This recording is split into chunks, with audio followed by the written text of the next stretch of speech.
دو تین چیزیں ہوتی ہیں. دیکھیں خون واقعی مطلب وہ برکت ڈالتا ہے. آپ کی ایک ساکھ بھی تو ہونی چاہیے نا, جو آپ دعویٰ کر رہے ہیں اس دعوے کے اندر کوئی وزن بھی ہو, لوگ سمجھیں گے یہ جھوٹ نہیں بولے گا. اب میں آپ کے سامنے ایک بات رکھنا چاہتا ہوں. دیکھیں خون ایک بندے کا بھی ہمدردی پیدا کر دیتے ہیں. بنگلہ دیش کی مثال ایک بندے کا خون بھی ہمدردی پیدا کر دیتے ہیں عوام کے اندر, جس پارٹی کے بندے کا خون بہا ہو. اچھا آپ پہلے دن کہیں, کوئی کہے 278, کوئی کہے 4000, کوئی کہے جناب سینکڑوں, کوئی کیا کہے. ابھی جیسے آپ نے فگرز دیے ہیں مختلف, تو بندہ سوچتے ہیں یار اتنا بڑا, یعنی ایک آپ نے عظیم اس کو غم سے دو چار کر دیا, عظیم غم سے دو چار کر دیا نا ایک عام آدمی کو, اور آخر میں نکلے 12 یا 8 یا 6, خود کہیں 12. تو اب یہ پتہ ہے یہ ایک یعنی ڈیزاسٹر مینیج ہو جاتا ہے. وہ کیا ہے کہ جی غم سے خوگروا انسان تو مٹ جاتا ہے, غم مشکلیں اتنی پڑی کہ آسان ہو گئی. تو آپ نے ایک بڑا غم دیا, ٹھیک ہے, بہت بڑا غم, 4000 آدمی کا غم دے دیا. اس کے بعد پتہ چلا یار 12 دن میں کہوں گا خیر ہے, 12 تو مطلب 4000 تو 4000 سے مجھے 12 پہ آپ لے کے آئے تو میں خیر ہو گیا. تو وہ آپ اپنے جھوٹ کے ذریعے سے اپنے پاؤں پہ کلاڑا مارتے ہیں. آپ پہلے ہی دن بتائیں کتنا ہوا, نمبر 1. نمبر 2, آپ اگر پرامن ہوتے, آپ نے کسی کو کچھ غزہ نہ پہنچائی ہوتی, آپ سے کسی کو نقصان نہ پہنچا ہوتا, آپ نے گاڑیاں نہ جلائی ہوتی, آپ نے بلڈنگیں برباد نہ کی ہوتی, تو آپ کے اوپر کچھ ہوتا تو آپ مظلوم کہلاتے. جہاں آپ کا داؤ لگا آپ نے کوئی کسر نہیں چھوڑی.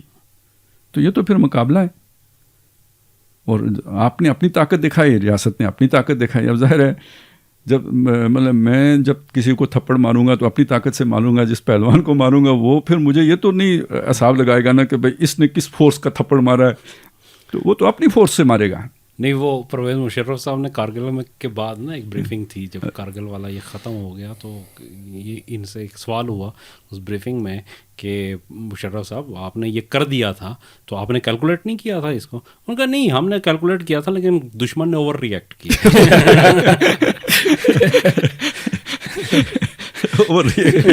تو یہ اب دشمن بھائی اس کی طاقت دیکھنی پڑے گی کہ وہ اوور ری ایکٹ کرے تو کتنا کرے گا. تو وہ پہلے سے آپ کو تھریٹ انالیسس کرنا چاہیے نا, جس نے بھی پنگا لینا ہے. تو بات اصل میں یہ ہے کہ ان لوگوں نے یہ چیزیں نہیں دیکھی, اس وجہ سے یہ ہمدردی نہیں حاصل کر سکے, اپنے جھوٹ کی وجہ سے نہیں حاصل کر سکے. ریاست کا آپ مقابلہ طاقت سے نہیں کر سکتے. نہیں, ویسے گنڈا پور صاحب نے کل بھی اسمبلی میں جو خطاب کیا اس میں کہا کہ اگلی دفعہ ہم آئیں گے تو ہم گولی کا جواب گولی سے دیں گے. دیکھیں نا یہ چیز جب آپ کریں گے خود نقصان. ویسے تو دیکھیں یہ ایک بیان یہ حکومت ختم کرنے کے لیے کافی ہو سکتا ہے. وہ لوز بال آپ خود دے رہے ہیں, یعنی حکومت ہی کیا, یہ تو بغاوت سے بھی اگلی بات ہو گئی نا. اس پہ بندہ پکڑ کے یعنی ارادہ اس نے ظاہر کر دیا نا, اپنا ڈنکے کی چوٹ ظاہر کر دیا. لیکن آگے پونڈ بیٹھے ہوئے ہیں, کیا کریں, جج بیٹھے ہوتے تو کوئی فیصلہ کرتے نا. یہ فیلڈ اسٹیٹ کی علامت ہوتی ہے کہ جہاں پہ, اور یہی وہ ثابت کرنا چاہتے ہیں. وہ جانتے ہیں ان کی کمزوریوں کو نا. ظاہر ہے گنڈا پور تو اسٹیٹ کرافٹ کا حصہ ہے نا, وہ جانتے ہیں نا ان کی قربانی مطلب کمزوریوں کو. عمران خان نہیں جانتا, وہ بھی جانتا ہے, سب جانتے ہیں.